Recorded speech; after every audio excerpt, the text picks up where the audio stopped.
Good morning, good people. How are you? How are you doing? Good morning, good afternoon, good evening, good night, depending on where you are watching us from. Karibu sana. Welcome back to Rose Salwa. Here we are about vulnerability, acceptance and hope. Thank you so much. Karibu sana. Karibu sana. If you're new here, please consider subscribing. Please subscribe. If you are returning subscriber, asante sana. Please, if you like this video, give us some thumbs up. Asante. We really totally appreciate your support being here. Of course, recently when you see the two of us, you know we are talking about ndoa. So with the Salwas. Marriage. So we've been talking about ndoa, and we call it ndoa with the Salwas. So today we want to talk about mistakes that couples make. Mistakes that couples make.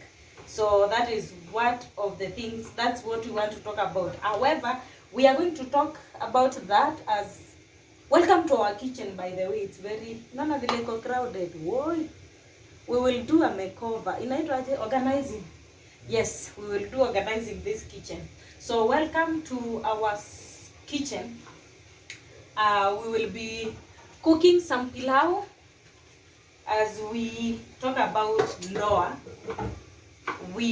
As we talk about ndoa, mistakes couples make. So I will be showing you how I make my pilau. By the way, I make very good pilau. The gospel according to the eaters of the same pilau. Number one eater.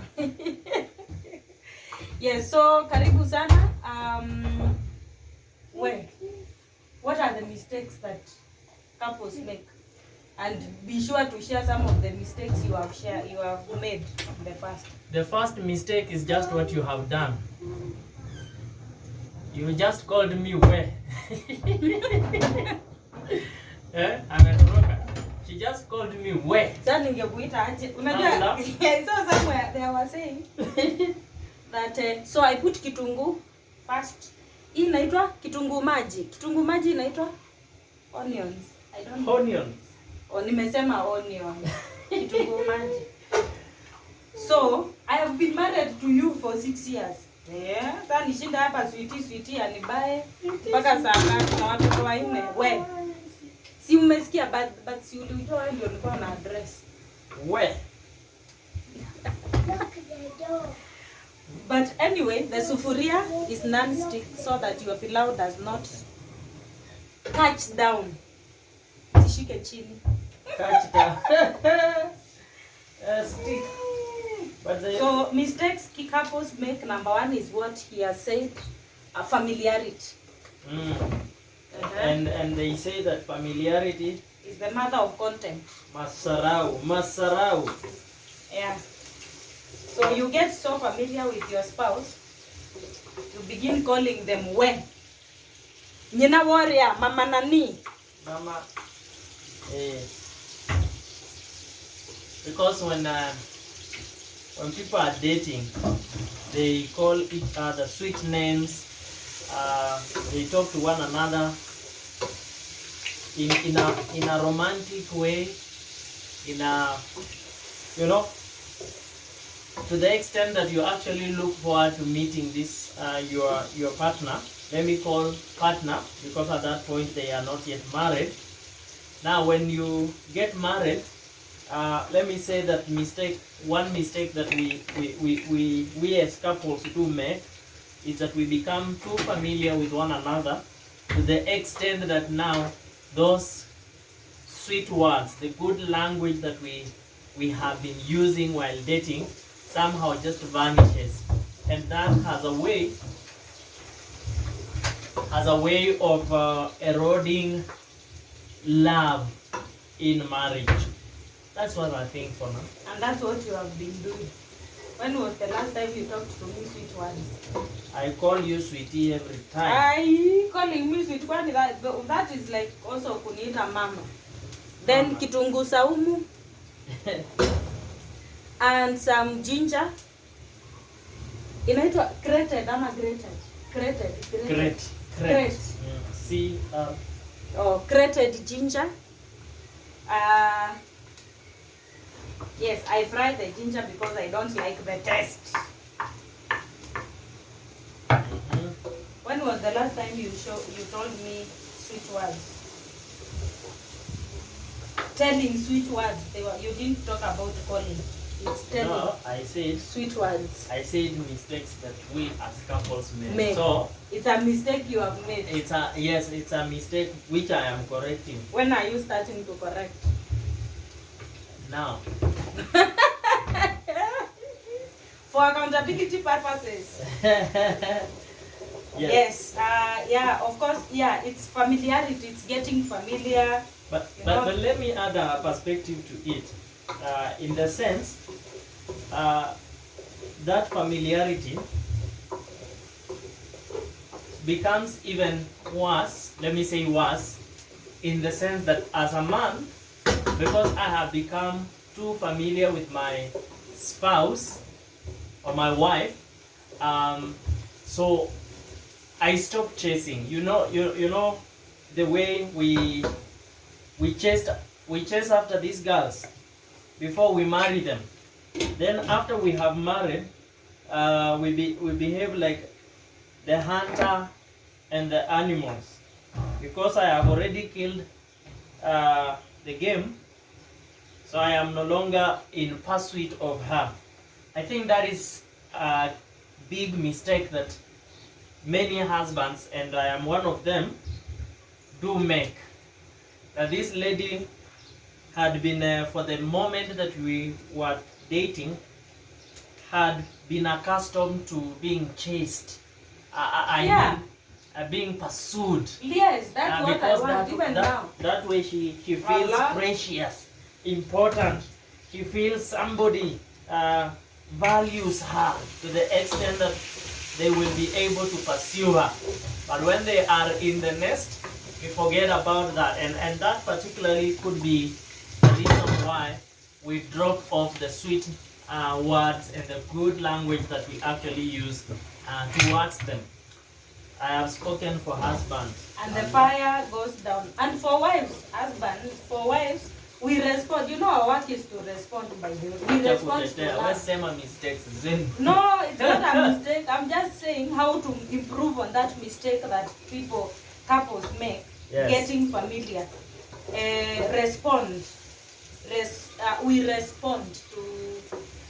respond to love. So those sweet words I will respond to them. There's many women are not initiators of this thing. Ndio sababu I'm not the one who chased after you. You came chasing after me. So even when we get married, I expect you to keep chasing. So when you keep chasing, I respond, and that keeps the fire in marriage. The mwaki keeps the mwaki in marriage working. Familiarity. So it's a mistake. Now talking for the wives, it is mistakes that wives make. Asking him to do it. Baba nani, ebu enda uoshe huyu mtoto. Kai, kwani ni wewe ulikuwa unaongea it is me. Si ni hivyo mnafanyanga. Asking him to do it. Hujafanya hivyo. Asking him to do it. But what is the problem? Aye. You see, what is the problem? The problem is not even asking. Wait. It is how you ask. No. We have gone to work. Both of us, you went to work, I went to work. We came back home. Both of us are tired. There are homework to be done. CBC. There's CBC waiting for us to be done. There's cooking, cleaning dishes, cleaning the children, playing with the kids, doing devotion, making the bed, blah, blah, blah, blah. What is the problem? Why are you making the bed in the evening? No, I'm just talking about some of the responsibilities that are there. You know, probably, I can make bed in the evening because you are the one who left the house.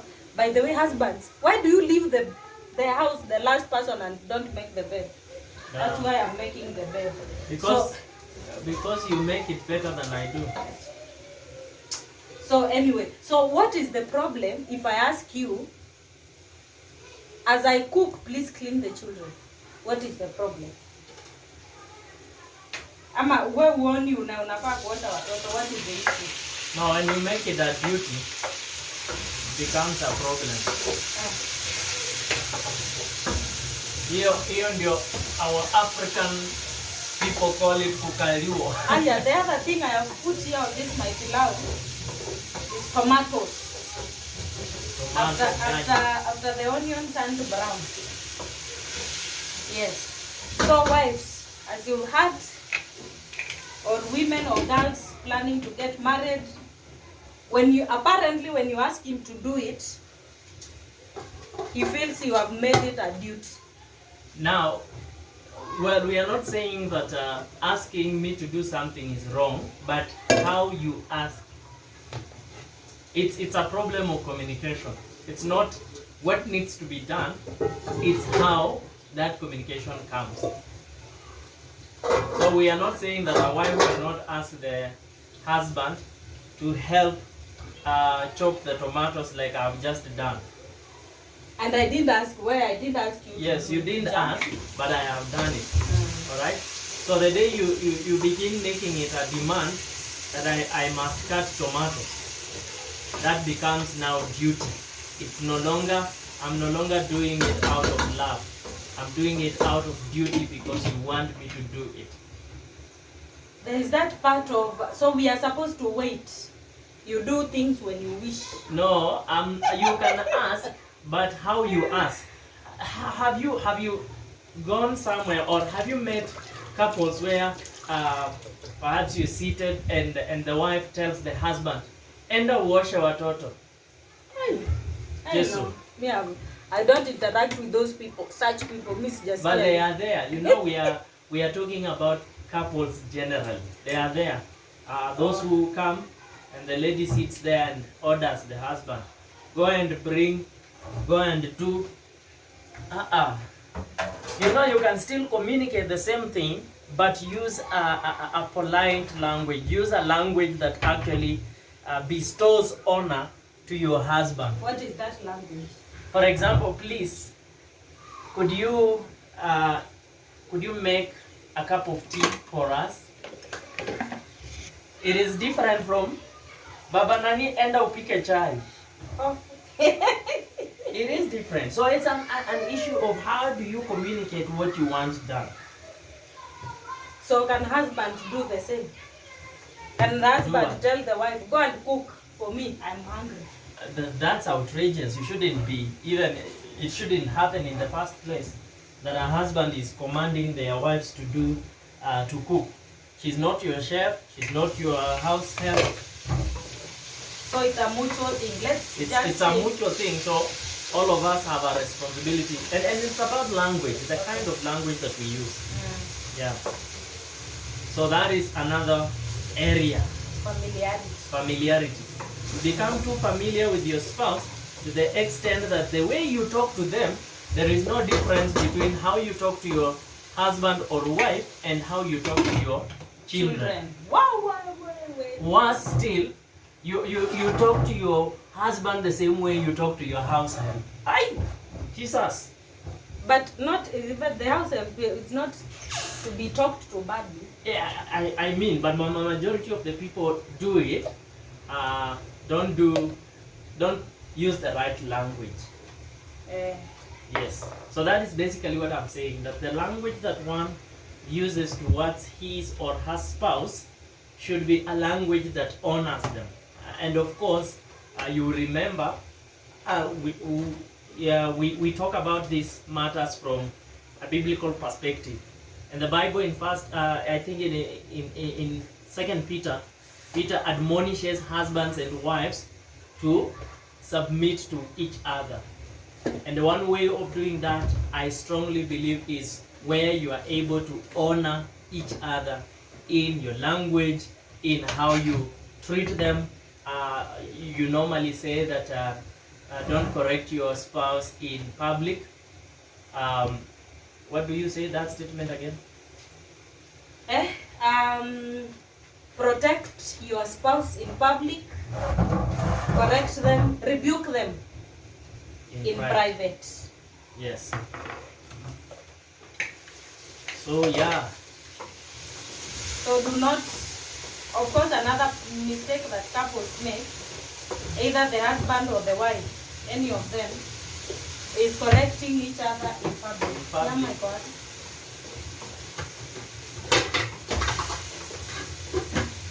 correcting each other in public. So another. Do you want to use all of it? Yes.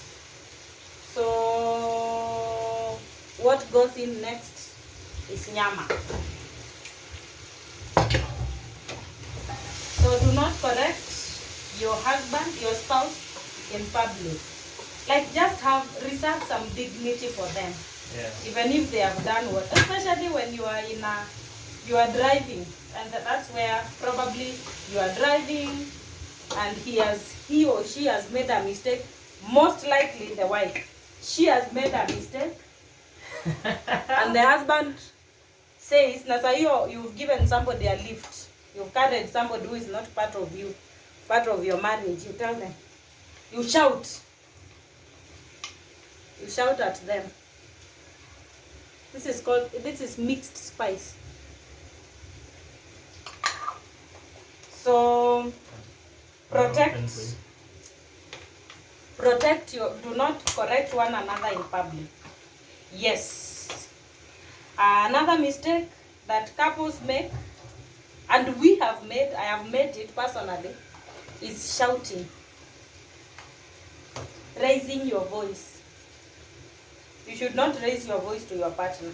You're not showing them their mouths. Oh.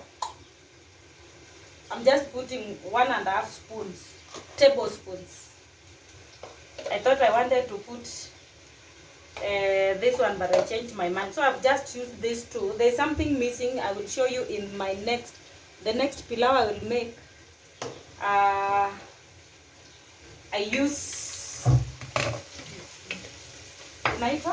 pilau. I will show you what else I use. So shouting, do not shout at your spouse. Regardless of what they have done, please do not shout at them. Avoid. Refuse the temptation to shout at your spouse. Yes. When you shout at somebody, you demean them. For men, I think they feel disrespected when you raise your voice to them.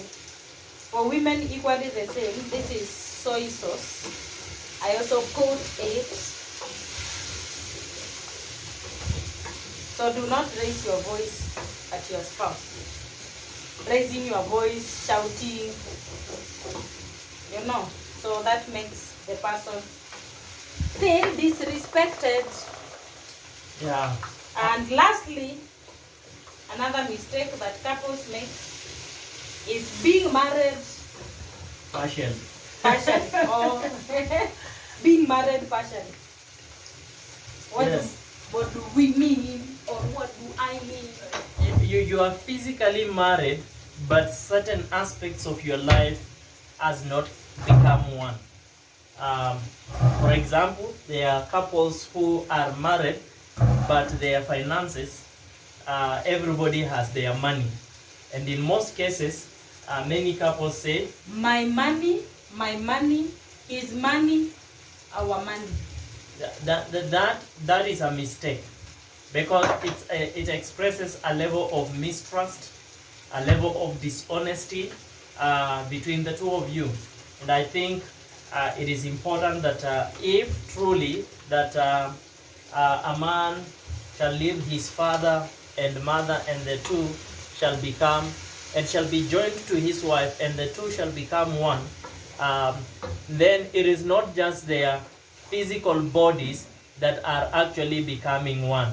It ought to be the entirety of their lives, everything about them, so that there shouldn't be anything that I am doing that my wife is not aware, be it financially, be it socially, be it investment wise. When you keep secrets, the enemy operates and thrives well where there are secrets. Yes. So what has worked for us, of course, we are sharing vulnerably. We don't have especially finances, because that one can become a big issue. We don't have secrets where finances are concerned. Like Salo has this amount of money and I am not aware. Those secrets are not there.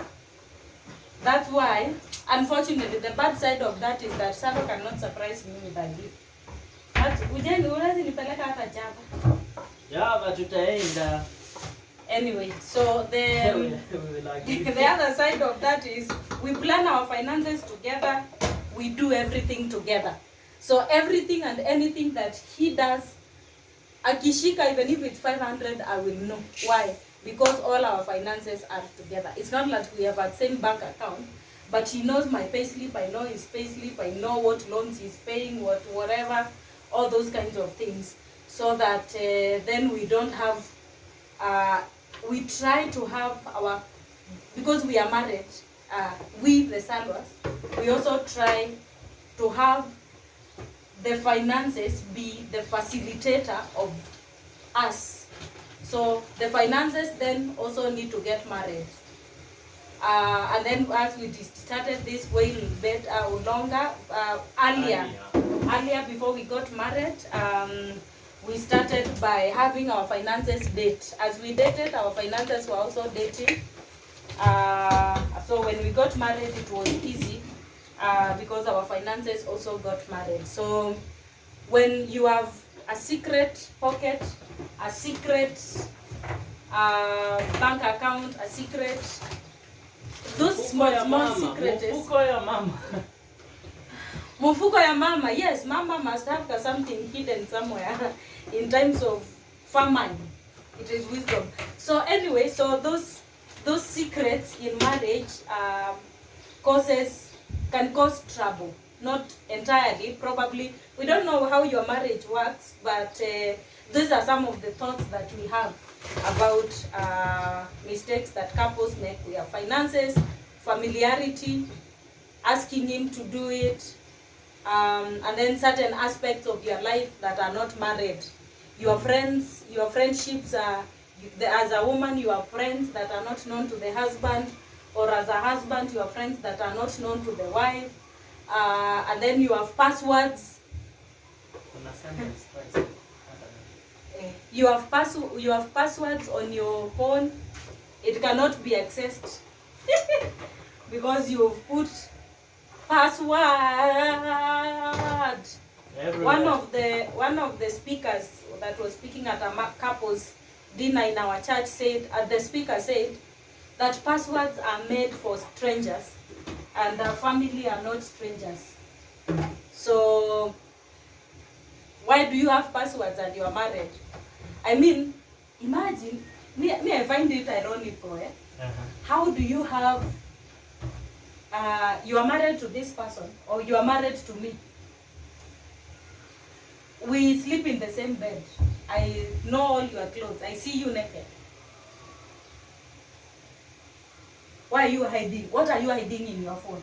What is that is very important? Than my own body. Yes. So that is why we are saying it's a mistake. Because if there is anything that is very private, it's your you. body. is you as your body is very private. There is no spare part for it. You can't get any other body other than what you already have. So I think that is the most private of privates, if there is anything like that. So yes, we shouldn't actually hide anything in our phones to the extent that your wife cannot access your phone, or your husband, because there are wives that also have big passwords.